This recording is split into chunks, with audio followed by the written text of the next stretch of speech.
शिक्षा मंत्री ब्रात्य बसु की कार से घायल हुए छात्रों को केपीसी अस्पताल में भर्ती कराया गया है और इन छात्रों से मिलने केपीसी अस्पताल पहुंचे सृजन भट्टाचार्य ने तृणमूल सरकार और शिक्षा मंत्री पर जोरदार हमला बोला। ये ঢুকেছিল আরও আছে, একাধিক নাম আছে আমাদের কাছে। আমি একটা পকেট থেকে এক পিস কুমির ছানা বার করলাম, এরকম অনেক আছে। তারা সব এসে এখানে তালগোল পাকিয়েছে। তারা কি করছিল এই প্রশ্নের জবাব দিতে হবে তো শিক্ষামন্ত্রীকে। ওনার ড্রাইভার গাড়ির চাকার তলায় একটা ছাত্রকে পিষে দিল, তারপরে উনি প্রেশার মাপতে চলে গেলেন এবং সেখানে গিয়ে উনি বলছেন যে আমি আক্রান্ত। ন্যূনতম মানবিকতা বোধ থাকলে এই জিনিস হয়?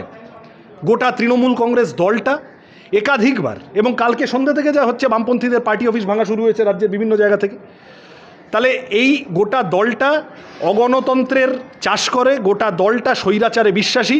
একমাত্র আমরা বলবো আর বাকি সকলে শুনবে, কাউকে কোনো কথা বলতে দেবো না, এই মনোভাব যাদবপুরে। এটা উপাচার্য বলেছেন, আমি জানি না উপাচার্য এরকম বলেছেন বলে আমি জানি না। আমি তো বরং দেখলাম উপাচার্য অন্য কথা বলছেন।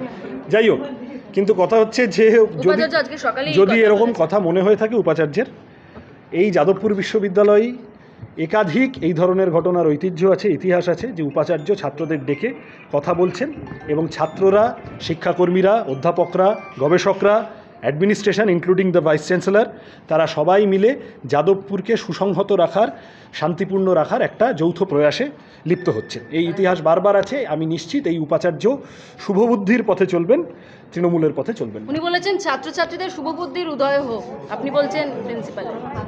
না ঠিক আছে, উনি বলছেন, আমার তো উপাচার্যকে কাউন্টার করাটা আমার প্রশ্ন নয়, কিন্তু ছাত্রছাত্রীরা এটা উপাচার্যকে বুঝতে হবে। উনি 8 বছর উপাচার্য নেই, কিন্তু 8 বছর ছাত্র ভোট বন্ধ। ছাত্রছাত্রীরা ন্যায্য ডেমোক্রেটিক দাবি নিয়ে তারা এখানে যাদবপুরের ভিতরে লড়াই করছে, কথা বলছে। ছাত্র ভোট বন্ধ কেন, এই প্রশ্নটা আমি মিডিয়াকে অনুরোধ করব, এইটা তুলুন।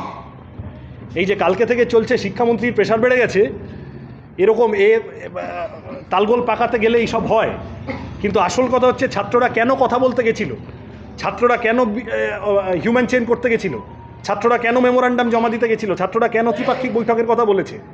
মূল ইস্যুটা বলুন, যে ছাত্র ভোট বন্ধ গত 8 বছর ধরে পশ্চিমবঙ্গে বেআইনিভাবে বারবার বলা সত্ত্বেও, বারবার কথা বলা সত্ত্বেও এই শিক্ষামন্ত্রী, এই রাজ্য সরকার, এই মুখ্যমন্ত্রী বারবার মৌখিক কথা দিয়েছেন, কিন্তু ছাত্র ভোট হচ্ছে না।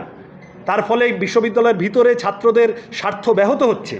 তাহলে ছাত্র ভোটের দাবিতে ছাত্ররা যে আন্দোলন করেছে তা ন্যায্য।